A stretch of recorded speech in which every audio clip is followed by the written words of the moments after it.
Boa tarde.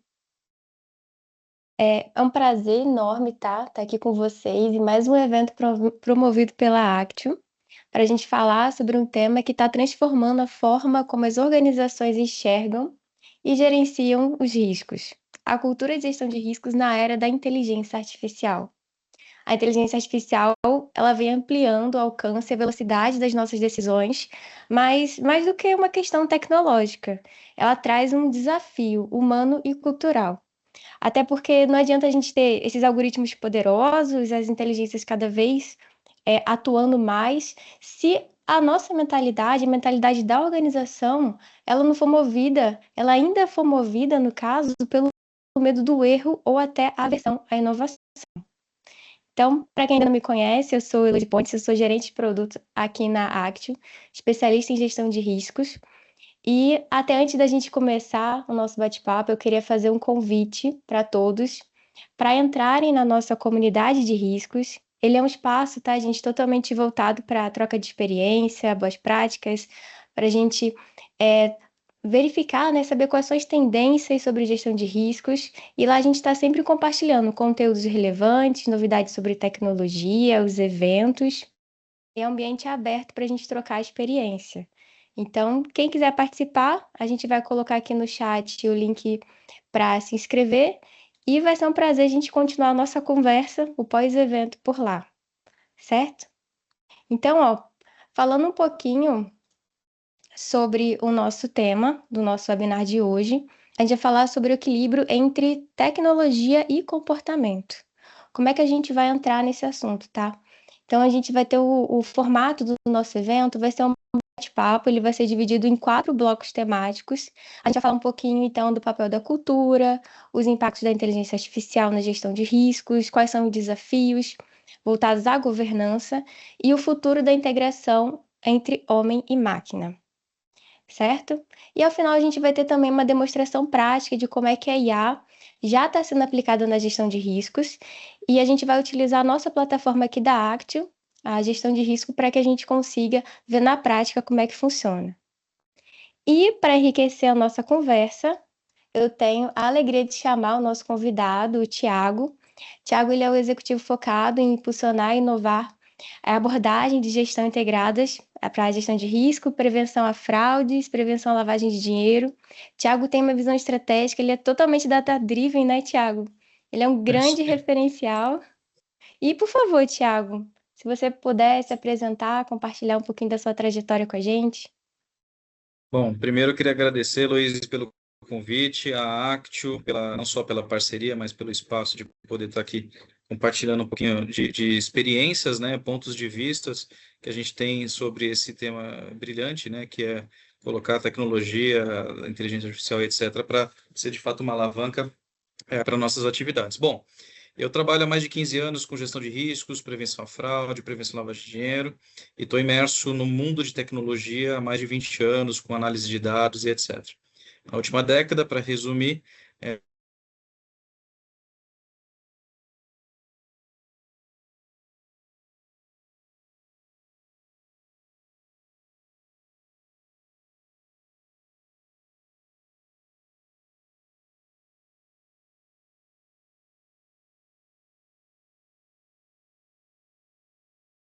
acompanhar e monitorar o comportamento do usuário no ambiente digital. Então, é um prazerzaço estar aqui com vocês, espero poder contribuir com todos, com um pouco da experiência que eu tenho e já vivenciei, sobretudo na aplicação dessas novas tecnologias. Boa, perfeito. E para começar, então, nosso bate-papo, Tiago, eu queria entrar no ponto do papel da cultura organizacional na gestão de risco. Então, onde tudo começa é a cultura, só que o que define, falando um pouquinho de sucesso da gestão de risco, não é o método, a metodologia que a gente usa, ou é a matriz que é consolidada, mas o quanto que a empresa está aberta para falar sobre riscos. Então, na sua experiência, como é que a gente constrói uma cultura que ela reconheça o risco como parte natural da inovação? É uma ótima pergunta, Heloíse. E cultura, ela vai moldar não só como a empresa lida com riscos, mas como a empresa lida com a parte de atingir metas, como é que a empresa lida com fazer mais com menos, como é que a empresa lida com compliance de maneira geral, como é que a empresa lida de forma geral nas suas atividades. Então, a cultura nada mais é do que o reflexo de comportamentos vistos e praticados por todos da companhia, sobretudo do top-down. O que eu vejo, tá? Eu acho que a cultura de riscos ela é super importante, não só para explorar novos mercados, explorar novas funcionalidades, como para a adoção de novas tecnologias extremamente exponenciais, como a generativa, que é o que a gente tem visto ultimamente. E a cultura de riscos é super importante porque quando você tem uma empresa que começa a entender melhor os seus riscos, a empresa começa, né, as pessoas que fazem parte da empresa, começam a entender que não é uma questão de você evitar ter alguns riscos. É você aceitar que alguns riscos vão existir, que alguma coisa pode dar errado, mas, sobretudo, como é que você responde a esses cenários de risco? Como é que você responde a uma eventualidade de uma materialização de um incidente? Então, a cultura de risco para empresas que são maduras quanto a isso, entendem que se eu vou inovar, se eu vou mudar no meu modelo de negócio, se eu vou colocar uma nova tecnologia para ser executada, eu vou ter e vou conviver com algumas incertezas. E essas incertezas precisam ser mensuradas. E essa mensuração é o que vai trazer a confiança de que, caso dê algum problema, eu vou atuar dessa forma. Ou esse tipo de problema eu não estou afim, eu não estou realmente disposto a correr, então eu vou contornar isso. Então eu vejo que a cultura de riscos vai, no fim do dia, ela trabalha junto com o conceito de inovação, né? Seja para você melhorar incrementalmente ou de maneira radical seu modelo de negócio de tecnologia, mas eles Uhum. trabalham de maneira conjunta para que a gente tenha um ambiente que não tenha medo. Quando você tem um ambiente na qual as pessoas têm receio de utilizar determinada tecnologia porque não sabe aonde pode dar, ou não sabe os efeitos, ou não sabe controlar, e por conta dessa incerteza completa a empresa trava, que acontece, ela não consegue avançar nessa fase de aprendizado, ela não vai conseguir colocar em prática e aprender como essa tecnologia pode se comportar. Porque, Heloísa, eu não acredito que existe aquele termo, né, one size fits all, não existe isso. As tecnologias elas surgem, elas vão ter um fit, elas vão ter encaixe para cada empresa, porque cada empresa tem um tipo de dor, cada empresa tem um tipo de carência, ou tem um nível de estratégia específico que precisa da tecnologia para ser utilizada como alavanca. Então, eu não tenho dúvida que quando uma empresa começa a entender melhor os seus riscos e começa a conviver melhor com eles, e conviver com eles não é negligenciar, é de fato entender o que pode dar errado e estar preparado caso dê algo errado, ou aquilo que pode ser evitado, sem dúvida ser evitado, mas, sobretudo, deixar um ambiente seguro para as pessoas testarem e errarem. E se errarem, faz parte do aprendizado, como é que eu corrijo, como é que eu sigo em frente. Tem tecnologia nova, vamos colocar para testar, vamos ver se é aplicável para nós. Porque a gente vive um hype muito grande ainda de que inteligência artificial é conectado com ficção científica, que vai ter aí um monte de problema, que tudo de errado vai acontecer. Calma, a inteligência artificial existe há décadas. O que a gente tem visto é a exponenciação, nos últimos anos, sobretudo, da generativa, e isso está crescendo exponencialmente. E ontem eu estava num papo super interessante sobre computação quântica. Então, isso vai dar um salto brutal em pouco tempo. Então, as empresas que estão ainda, será que é seguro? Será que a famosa tecnologia homologada? Será que eu preciso validar todas as possibilidades para eu começar a usar? Aí você vai perder 1, 2, 3 anos de aprendizado que não dá para voltar no tempo. Então, eu acho que quando a empresa ela está madura quanto a entender que correr riscos faz parte do negócio, certamente vai ter um ambiente de experimentação muito mais saudável, onde ninguém vai se sentir culpado por eventualmente tentar algo e eventualmente dar errado. O ponto é saber minimamente o impacto de dar errado, mas não deixar de fazer porque existe um receio e por aí vai. Então, Heloísa, eu acho que a cultura de riscos ela é propulsora, na verdade, e diferente do passado, que ela era mais freio, ela na verdade é propulsão para que as empresas testem mais, explorem mais de maneira organizada, né? Olhando ali um espaço para que as coisas possam dar errado, se der errado, ter um plano de resposta, tá? Perfeito. O problema não é ter o risco, é você negligenciar, é você não querer gerenciar o seu risco. Exatamente. Eu no passado, não só no passado, eu continuo afirmando isso. Quem não gerencia riscos vai gerenciar crises. Ponto. Porque de forma inerente a incerteza ela existe em qualquer tipo de negócio. O grande ponto é que a gente acha, né, algumas pessoas quando vê uma tecnologia muito nova, fala, isso está tão distante da utilidade dentro da nossa companhia, isso está tão distante de ser realidade para nós. É aqui que eu vejo que tem uma perda de oportunidade de negócio gigante, aonde muitos ainda pensam que a tecnologia tem uma velocidade de adoção igual a tínhamos há 15 anos atrás. Muito pelo contrário, hoje, a cada 2 meses, você tem uma evolução exponencial sobre aquela versão que foi lançada há tempos atrás. Justamente pelo fato das tecnologias terem uma capacidade maior hoje de aprender com o fracasso. Então, eu acho que não dá para você ficar travado pela burocracia, na maior parte das vezes, de pessoas que têm dificuldade de entender, de fato, do tema.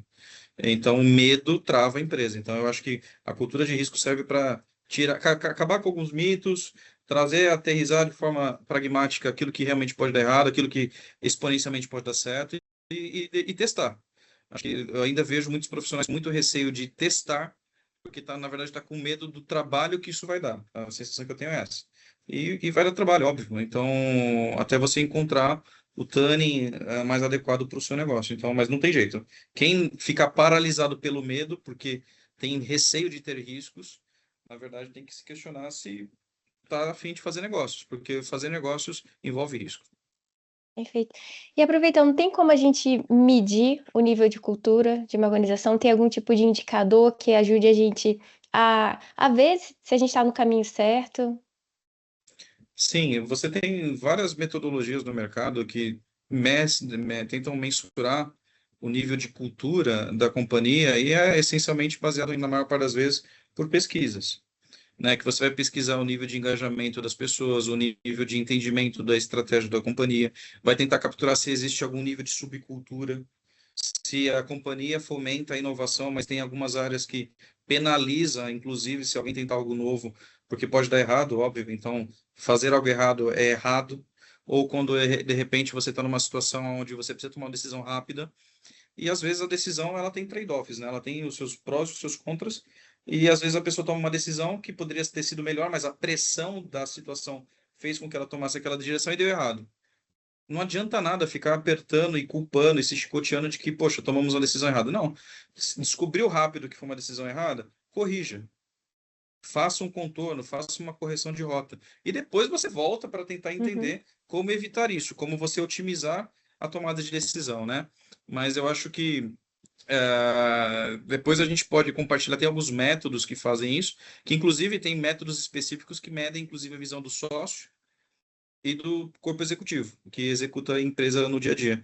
E normalmente você vai ver um viés de quem é fundador cada vez mais visionário, ou seja, que fundou a empresa, que está buscando um modelo de negócio. Para ele, ele respira o modelo de negócio. Ele está ali tentando fazer com que o produto ganhe tração para depois buscar escala ou buscar cada vez maior escala, de maneira mais segura e mais personalizada para o seu cliente. Então, os fundadores sempre vão ter uma visão mais arrojada do novo, né? Do pioneirismo, do empreendedorismo. Agora, às vezes o corpo executivo, né, tem uma visão mais conservadora.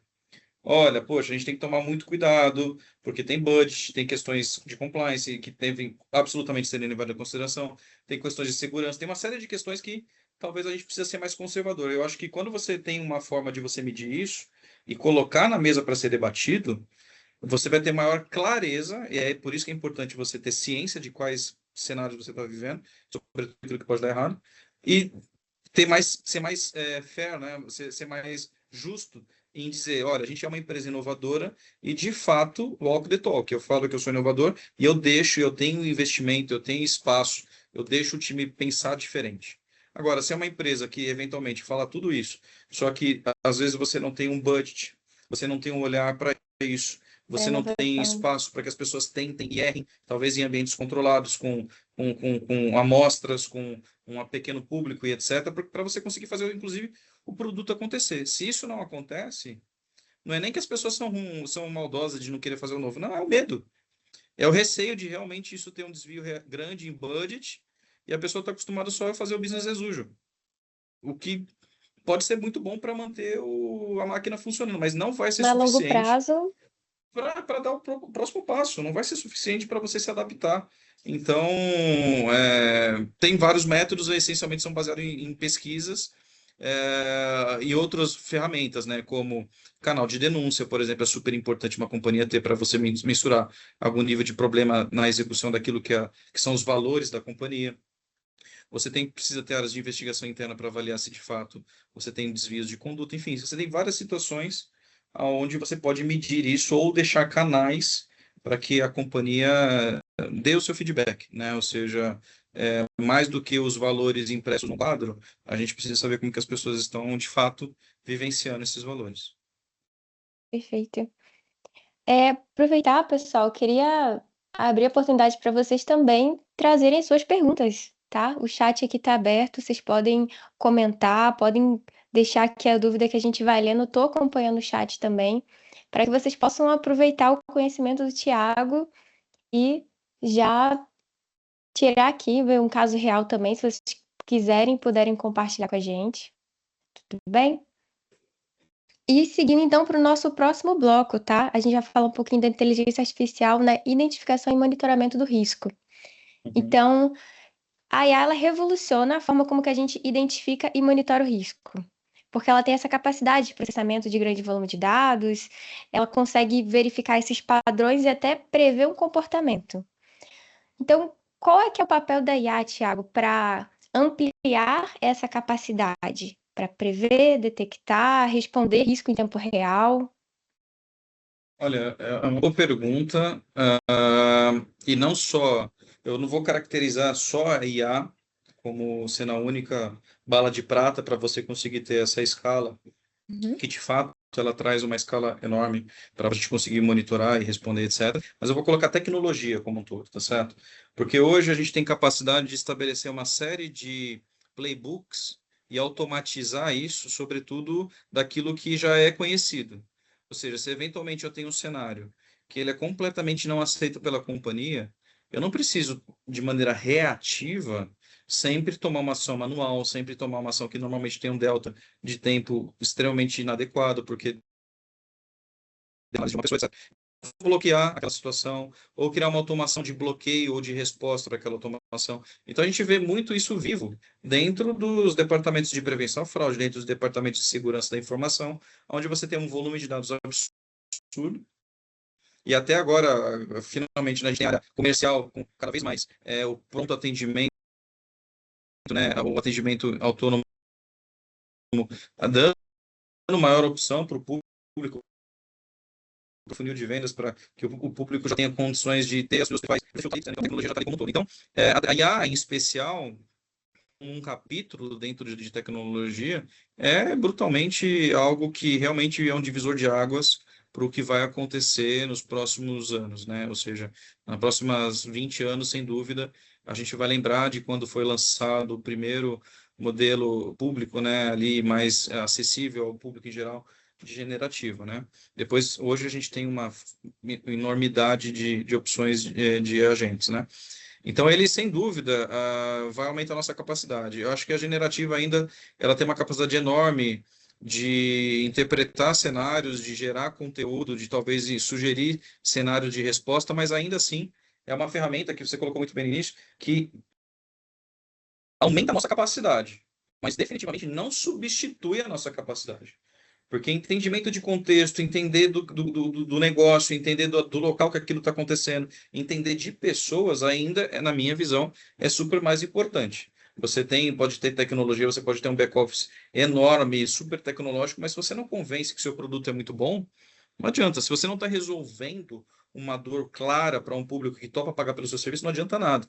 Então, eu acho que é um mix aqui. Então, a gente tem aqui especialmente utilizado vários recursos que envolvem tecnologia de IA para conseguir ter maior sensibilidade daquilo que é anômalo, né? Décadas atrás, a gente tinha aquele viés, né, de dizer, olha, transações em determinados horários são incomuns, então a gente bloqueia. A gente Uhum. estabelece limites para determinados tipos de estabelecimentos, porque são estabelecimentos que trazem risco de forma inerente. A gente tem regiões que também são consideradas sensíveis, então a gente sempre tem um cuidado maior naquela região, etc.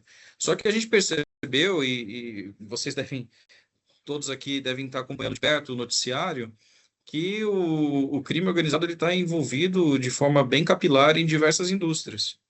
que tem toda uma fachada ok, só que você não consegue observar esse tipo de atuação se você não tiver ferramentas sensíveis. Hoje a gente vê, de fato, atuações atípicas, né, ilícitas, cada vez mais dentro de operações que são consideradas normais. Então você ainda tem cenários de ataque que a pessoa tem muita fobia para fazer um ataque em grande volume, mas a gente já tem capacidade hoje de identificar desvios pontuais no comportamento do indivíduo, do portador de um cartão, do portador de uma conta digital. Comparado com pessoas da mesma região, comparado com pessoas do mesmo estabelecimento, comparado com uma série de outras dimensões que pode juntas somar em diversos sinais e aquilo dizer, olha, isso daqui de fato é bem anômalo, então eu vou bloquear a transação, eu vou pedir uma confirmação de MFA, eu vou mudar a jogada do usuário para tentar de fato protegê-lo, tá certo? Então, eu não tenho dúvida que a IA aumenta a nossa capacidade brutalmente. Quem não está investindo nisso, eu acho que está perdendo um tempo precioso de aprendizado, porque no fim do dia, um modelo de machine learning que funciona muito bem para uma indústria não significa que vai funcionar muito bem para outra. Então, a gente tem que saber as características e avaliar muito bem as features de cada negócio.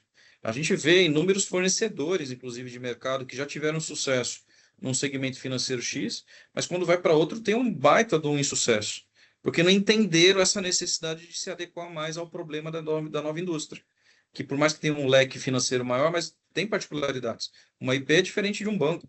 Então você precisa saber essas particularidades e a IA tem essa capacidade de você entender o comportamento do seu negócio, entender o comportamento do seu cliente, para você conseguir questionar o mesmo de dizer, olha, isso daqui é comum, não é? Ou no mínimo, isso daqui eu não reconheço como normal, por isso que eu estou gerando um nível de atrito para sua usabilidade, mas você pode me ajudar. Me diz se isso é normal. Se para você isso é normal, tá tudo bem. Então a gente coloca isso dentro do seu comportamento. E a partir daí você vai ter um outro nível de sensibilidade. Então, definitivamente, quem não está usando está perdendo a chance de aprender esses tânings todos que estão acontecendo. Um ponto super importante, Luiz, que eu coloco é, se tiver alguém aqui de prevenção, né, no nosso público, estejam com pessoas técnicas perto de vocês, pessoal que mexe com dados. Pode ser que muitas companhias esse tipo de profissional tá dentro da área de TI, né? Só que a área de TI, turma, ela já está dentro do negócio, ela já está dentro do back-office, ela já está incorporada. Então, precisa estar as equipes completamente misturadas, pessoas que entendam de negócio, pessoas que entendam do regulatório, de leis, pessoas que entendam de estratégia de prevenção, para que construam uma estratégia mais completa, para que o fraudador ele não desvie facilmente. Porque eu tenho um amigo que trabalha com prevenção e falou uma frase certa vez que eu achei brilhante. Os fraudadores normalmente são os nossos melhores clientes. Porque eles conhecem absolutamente todos os detalhes do produto, eles sabem mais ou menos onde pode ter algum tipo de atrito maior, onde não tem. Então a gente precisa ser sensível ao ponto que, para a Heloise, não é comum um determinado comportamento, então eu vou protegê-la. Fazer isso manualmente ou fazer isso com regras estáticas o atrito vai ser maior, a usabilidade vai ser horrível e o falso positivo vai ser gigante. Então, isso aumenta em custo, né? Ou seja, você vai ter que ter um back-office de maior para analisar, você vai ter um back-office maior para conseguir dar uma resposta tempestiva e por aí vai. Então, a IA, sem dúvida, é a alavanca do próximo século. E isso que a gente não está nem falando, nem vou entrar aqui na pauta dos algoritmos pós-quantum, né? Que são os algoritmos que conseguem ter uma abordagem multifacetada ao mesmo tempo. E aí estou falando de computação quântica, isso que é o que está por vir, já projetado 2030, 2035. Então, a gente precisa exercitar e, como eu disse inicialmente, precisa testar, tentar errar, aprender, como é que isso pode gerar uma nova percepção da companhia sobre determinada tecnologia. Se não colocar isso na pista para testar, eu não tenho dúvida nenhuma que é a mesma coisa que apostar na desvantagem competitiva do próprio produto da própria empresa. Então, sem dúvida, a IA veio para ficar e ela não vai substituir a nossa capacidade, como eu disse, mas quem não sabe utilizá-la vai ter uma menor capacidade, tá? Então, eu acho que esse é o ponto. Vai ser substituído. Na É, verdade, vai ter mais dificuldade, né? Sem dúvida. certeza. Até eu ia perguntar sobre a democratização que a IA traz para a gestão de risco. E acaba. Eu estava pensando nessa parte da democratização, mas eu também pensei na questão do. E essa falsa sensação de segurança? E se eu acabo dependendo muito da IA? Olha, isso é um ponto super importante, né? Ou seja, não é só você também soltar a tecnologia e todo mundo sair correndo, utilizando, que vai dar certo. Você precisa ter governança. E o grande ponto, inclusive, eu já escrevi alguns artigos sobre isso, para quem quiser ter mais detalhes, está lá no meu perfil do LinkedIn, da importância da área de governança de dados. Porque você precisa orquestrar todos esses exercícios, você precisa orquestrar quem está testando esse tipo de tecnologia. Não é liberar de maneira aleatória para um público específico dentro da sua empresa. É em ver aquelas pessoas que têm aplicação prática já no curto prazo para usarem de forma mais focada, né? De forma mais profunda, para que você traga depois novos casos de uso. E a democratização é brutal, ou seja, hoje não tem a menor necessidade de você saber fazer uma query em banco de dados. Não existe. Ou seja, você pode perguntar o que você precisa para um agente, esse agente, sim, conectado aos seus dados, pode fazer a query para você, pode fazer as correlações para você, pode trazer insights e complementos para você tomar a decisão. Então, pessoas que tinham aquela curva de aprendizado mais difícil, seja para análise de dados, seja para línguas, ou seja, é só acompanhar aí os lançamentos recentes de uma grande marca de tecnologia, de lifestyle, que em pouco tempo você não vai precisar se preocupar em falar com alguém que fale uma língua super difícil, porque ele vai traduzir online no seu ouvido, nos novos fones que estão surgindo. Então, a democratização hoje, ela é extremamente aberta, seja para a pessoa se relacionar com a tecnologia porque ela está mais soft, ela conversa com você, seja porque é barato também. Ou seja, você hoje, qualquer pessoa física, pode ter acesso à computação de nuvem poderosa, à computação quântica extremamente surreal e poderosa. Cabe a gente ter a nossa curiosidade e buscar esse nível de conhecimento, e não é fazendo muitos cursos, se lendo 500 mil livros, não é isso. É colocar a mão na massa. Aqui na equipe a gente tem exemplos de pessoas que quando mergulharam, aprenderam exponencialmente mais do que ficar com teoria. Então, por isso que eu comento, Heloísa, que é super importante você criar grupos que as pessoas podem testar, que elas possam errar, que elas possam exercitar de fato aquilo que é novo. E quando você tem um boneco, um brinquedo novo nas suas mãos, você inevitavelmente vai querer fazer um monte de teste. Então, e esses testes, como é que eu começo? Qual a primeira pergunta que eu faço? Qual a primeira análise que eu faço? Você precisa deixar a pessoa à vontade para explorar isso. Agora, se ela Uhum. não tem tempo reservado para isso, se ela não é cobrada, se ela não tem nenhum tipo de incentivo para isso, esqueça. A tecnologia, apesar de ser democrática, não vai ser democrática na sua companhia. E isso, de novo, para mim, é uma desvantagem competitiva. Aproveitando, Thiago, a Adielen fez uma pergunta aqui bem interessante. Na sua Vamos lá. perspectiva, qual o maior obstáculo que as empresas enfrentam ao adotar a IA com responsabilidade?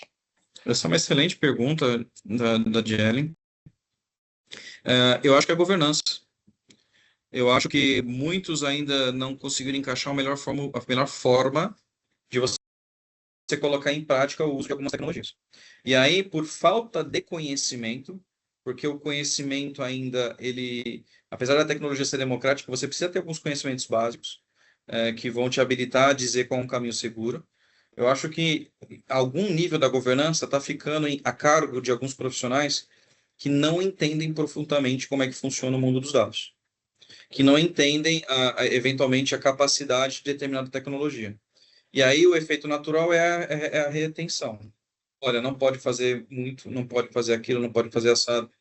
Só que aí você vê as pessoas. Hoje você tem acesso pessoal a ferramentas extremamente poderosas. Então, no pessoal você pode fazer, mas Uhum. no profissional você tem dificuldade.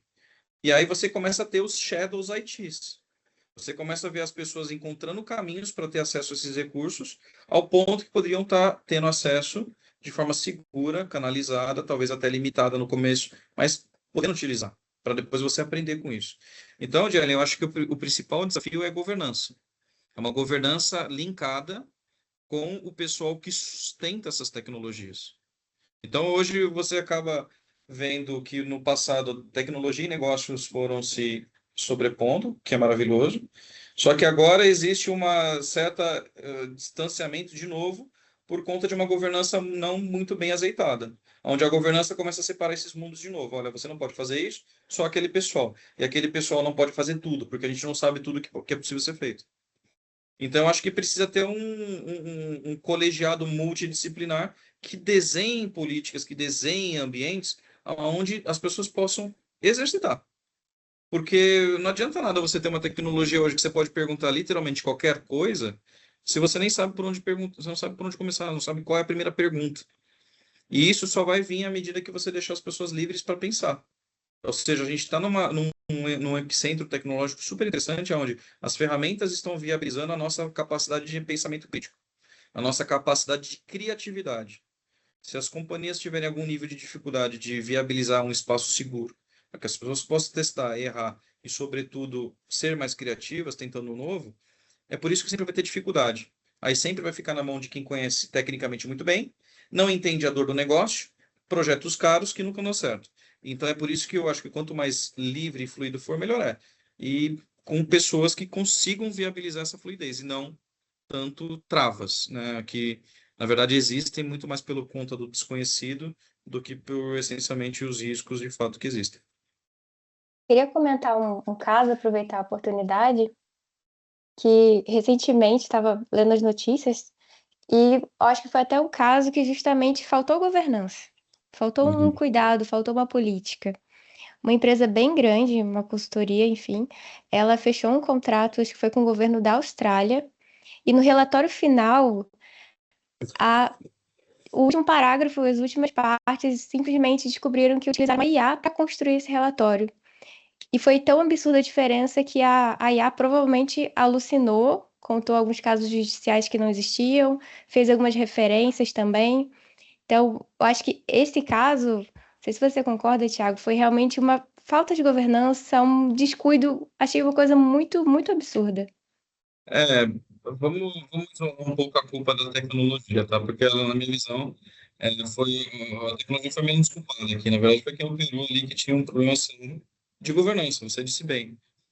Mas poderia ser um humano escrevendo um texto completamente inadequado para aquele contexto, e a falta de revisão, normalmente refém de baixo tempo, um tempo extremamente escasso, as pessoas sobrecarregadas, ter que entregar envolvendo muito valor financeiro, acabou que teve um erro de revisão ali, tá certo?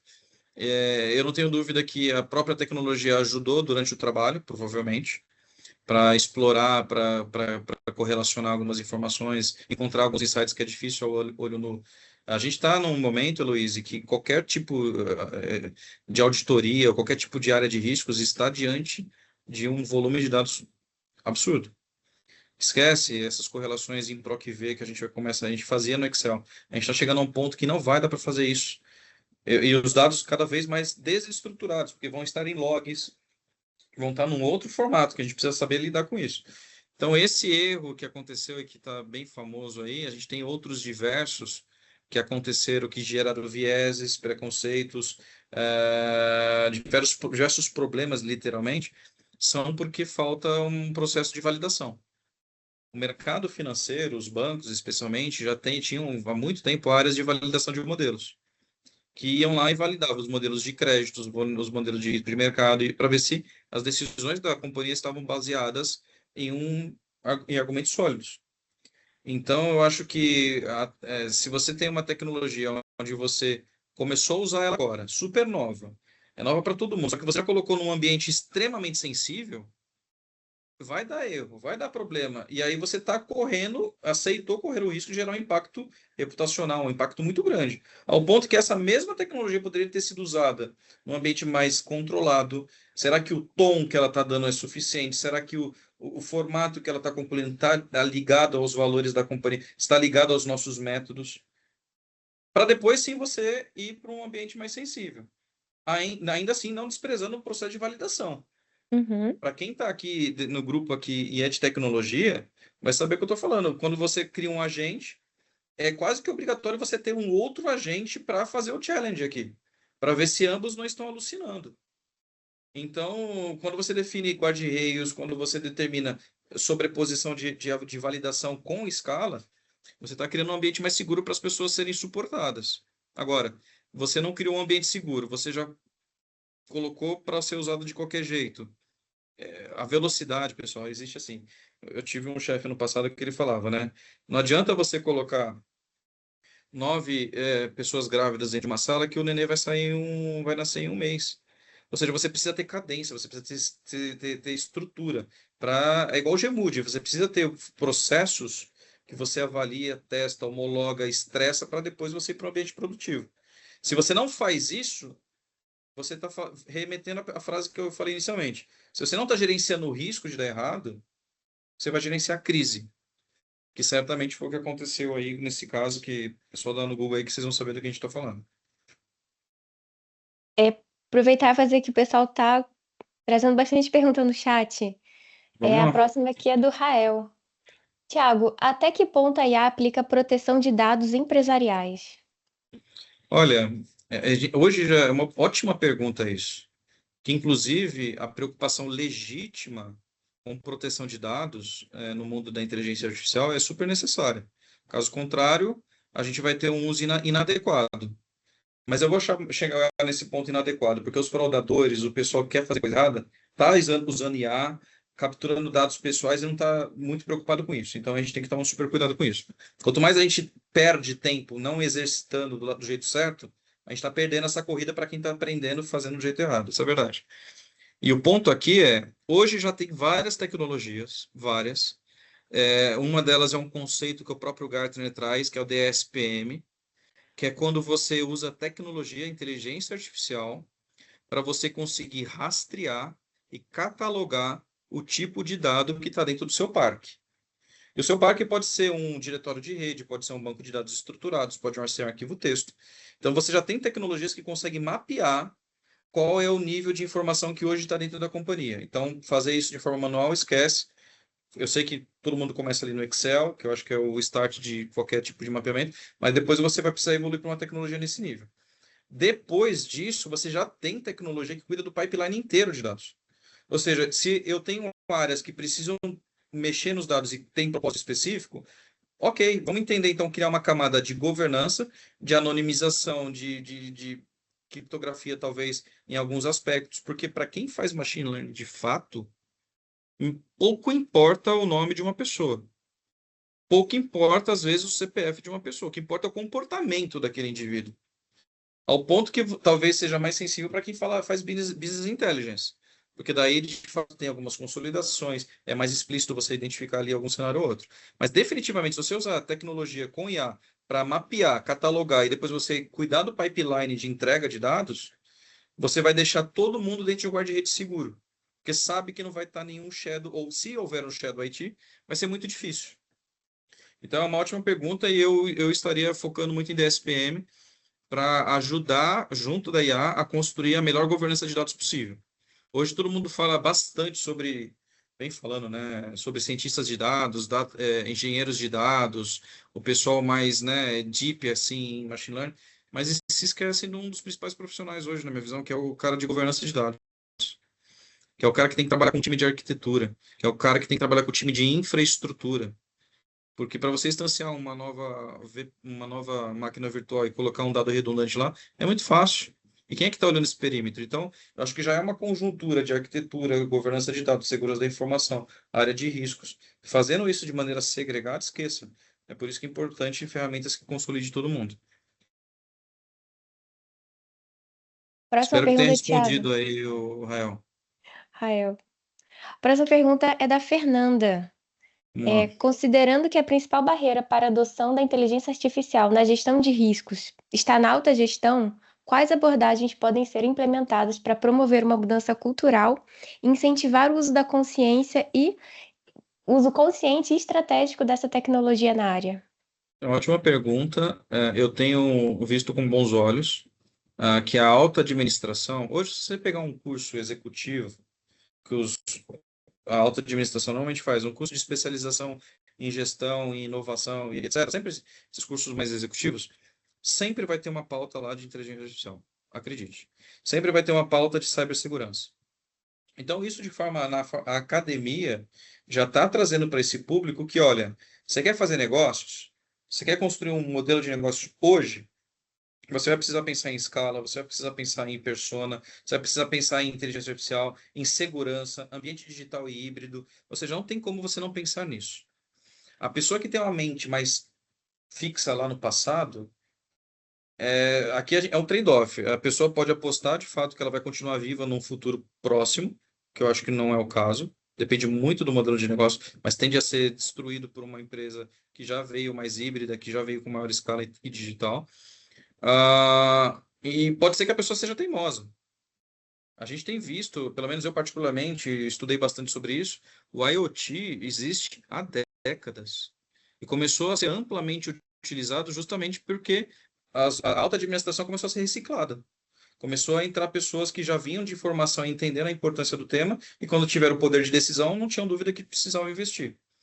Então, eu acredito muito que se você está num contexto que o board está falando que precisa investir, cabe nós, né, todo mundo do corpo tático, ali, operacional, vender então o melhor business case possível. Olha, eu quero investir nisso por conta disso, disso, disso.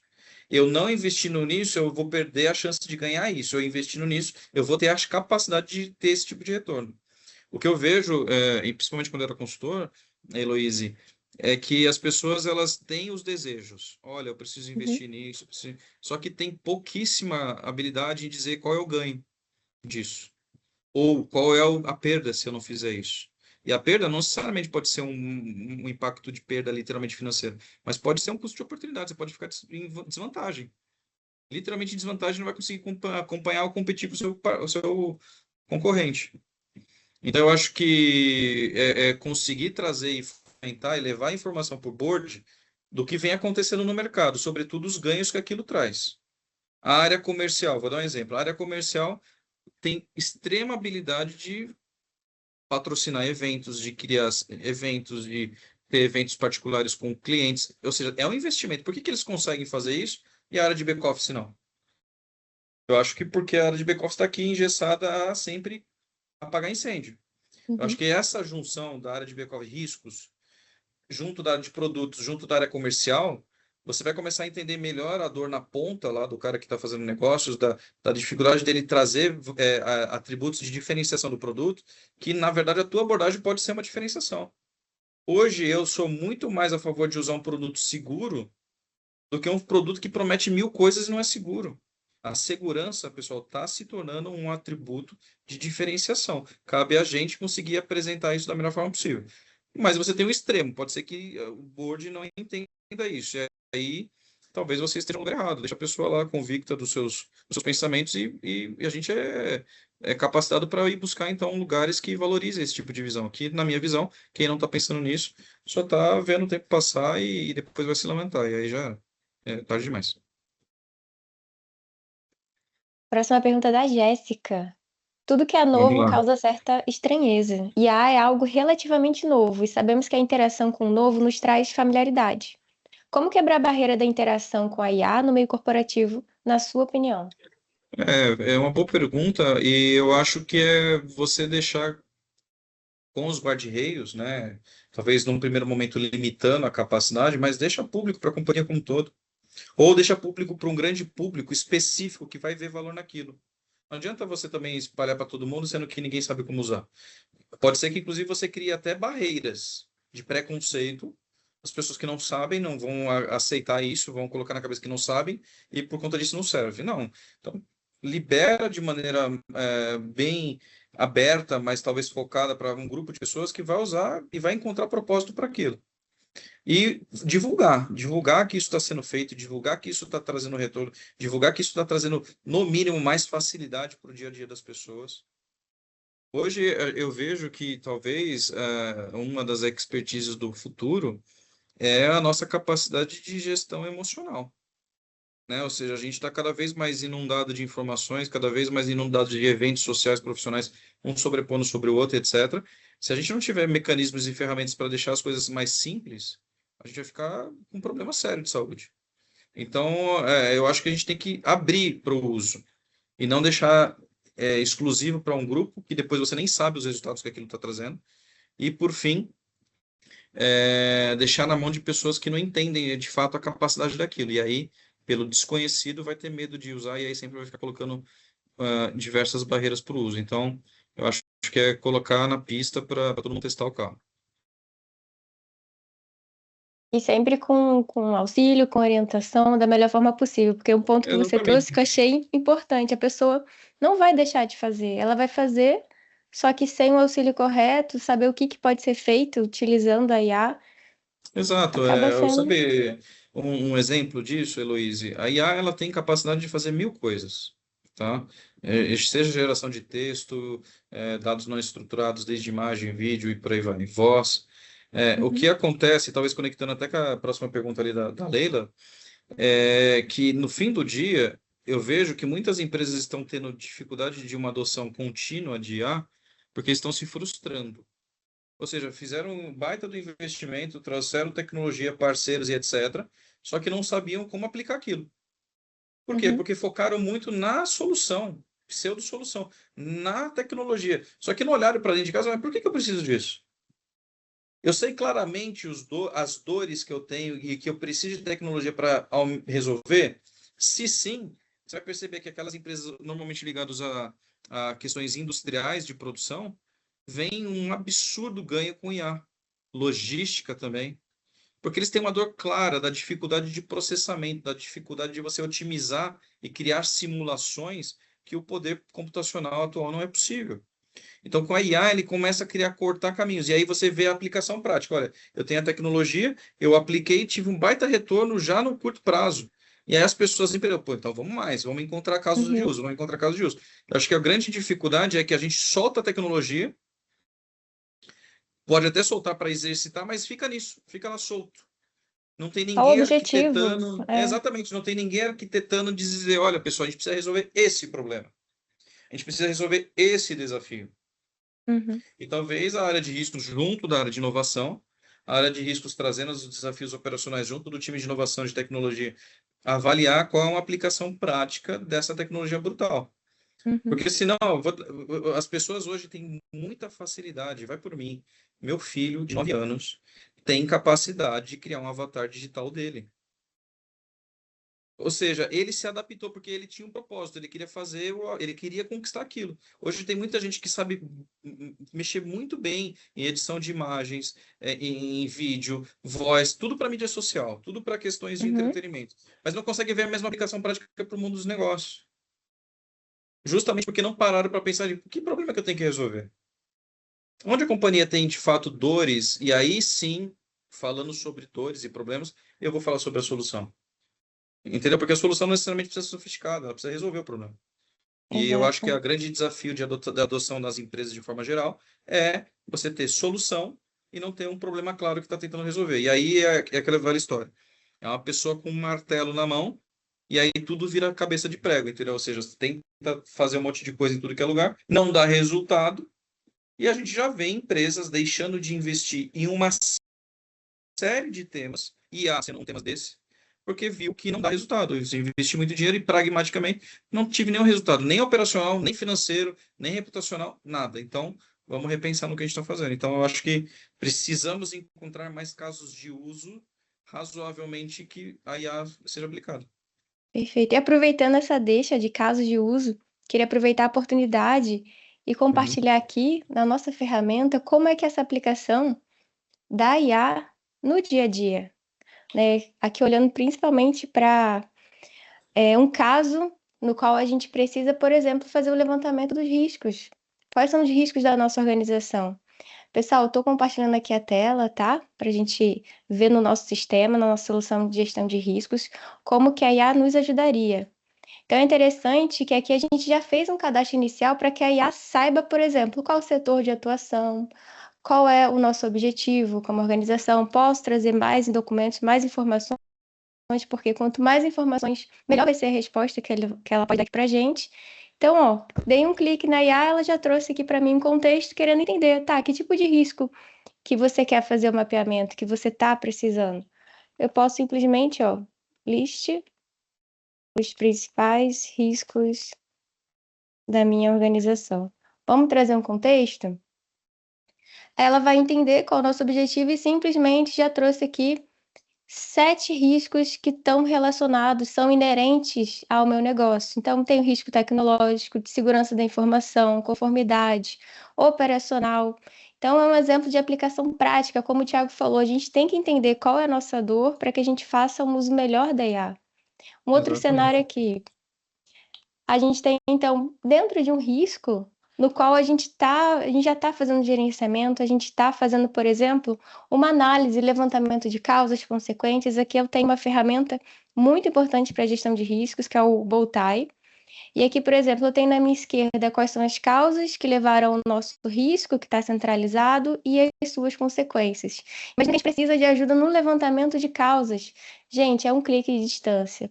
Cliquei, a IA vai novamente observar qual é a nossa situação, verificar que se já tem alguma causa que a gente já fez o levantamento, entender o nosso contexto, e ela vai trazer justamente já o resultado. Então, quais são os riscos de alta inadimplência? Mudança na condição de mercado, diversificação de base de cliente, problemas de comunicação. E é claro que a gente pode se aprofundar na conversa com a IA, só que sempre levando em consideração, ela vai estar sempre olhando o contexto que a gente está, então eu não posso do nada conversar sobre outros temas com ela, que aqui o foco dela é esse. Assim Exatamente. como Os guarda-reios, né, Heloísa, desculpa te isso, cortar, são os guarda-reios que foram estabelecidos. A gente usa a tecnologia que você está apresentando, a gente é parceiro da Actio, e o time de riscos, conduzido aqui pela Letícia Prete, Patrícia Bassa e todo o time, eles já usam esse tipo de tecnologia, ou seja, a agenda com a área de produtos, a agenda com a área de operações, back-office, já é iniciada com um draft. A gente já começa a conversa com uma indicação daquilo que pode, de forma inerente, existir ali. E aí, se a pessoa tem dúvida, inclusive, a gente enriquece. Ó, você sabia que isso daqui poderia acontecer? Sabia que a gente identificou esse cenário que não tem controle hoje? Me explica um pouquinho como é que a gente controla isso. Ou seja, a capacidade de assertividade é monstruosa, entendeu? e tem que saber usar, né? Porque o Tem que saber. usuário, por exemplo, que ele quer trazer causa, quer trazer consequência, mas ele está usando uma IA por fora. Qual o risco, gente? Se ele não tiver uma conta que é paga, todo aquele dado que a gente deixa no chat, no arquivo, a IA está usando para compartilhar, para fazer o treinamento. Então, tem a questão de segurança, a gente tem que orientar o usuário, ele vai querer usar, então que seja pelo caminho oficial da organização. Então, é Isso que aí. tem que ter a questão de segurança sempre em mente. Então, só queria trazer esses exemplos, tá, gente? Então, a gente tem risco, a gente faz o mapeamento, levantamento de causas, consequências, controles também. E até, só para fechar aqui o nosso ciclo, a gente também traz o plano de ação. Então, as ações que vão mitigar esse risco, né? Probabilidade, a gente pode reduzir o impacto dele ocorrer. Então, a gente consegue trazer todo esse ciclo. Gente, já estamos caminhando para o finalzinho do nosso encontro. Passou super, hiper rápido. Tem algumas perguntas que a gente não conseguiu responder, mas eu queria reforçar então o convite para a nossa comunidade. A gente tem o link aqui, a gente pode levar essas perguntas para a comunidade também, a gente pode continuar o nosso papo por lá. A gente está sempre disponível, sempre trazendo novos temas. Queria muito agradecer a participação de vocês. Tiago, muito, muito obrigada, tá, pela sua participação, sempre trazendo muito conhecimento, muita experiência. E se você quiser deixar uma mensagem final também para o pessoal sobre o tema que a gente conversou. Sim, sim. Bom, primeiro é um prazer, foi ótimo estar aqui. Espero que os insights que eu tenho trazido aqui tenham ajudado vocês a pelo menos estabelecer uma estratégia para colocar isso mais dentro da dinâmica do dia a dia de vocês. Obrigado pelo convite, Luiz, foi ótimo, o espaço incrível. E eu acho que é isso, eu acho que a gente precisa testar. Não desviar dos riscos, mas saber gerenciá-los. Se não gerenciar risco, vai viver em crise. Então, usem a tecnologia baseado, sobretudo, em propósito, ligados a resolver uma dor específica. Senão, caso contrário, a gente vai estar focando energia, tempo em invenções, ao invés de inovação. E a invenção, ela é ótima para naquele dia, tira uma foto, publica no LinkedIn e só isso. Não vai ajudar o business. Então, a ideia é que a gente use a tecnologia com propósito, tomando cuidado, sobretudo, do que pode, os efeitos que isso pode trazer. Então, olhando bastante para a governança. Então, é isso. É um prazerzaço. Obrigado. Muito obrigada, gente. Vamos deixar aqui também no chat nosso formulário de feedback do evento. Por favor, deixe seus comentários, tá? Que a gente vai estar sempre acompanhando. preencham aqui o Tá, nosso formulário. eu peguei as últimas perguntas ali, depois eu procuro a pessoa ou procuro falar com você, Luiz, para a gente responder. São perguntas boas e é legal que a gente esteja curioso com relação a isso. Combinado. Pessoal, muito, muito obrigada pela participação. Valeu, tudo. Bom Até o resto. próximo evento. Tchau, Tchau, tchau. tchau. Obrigado. Tchau, tchau.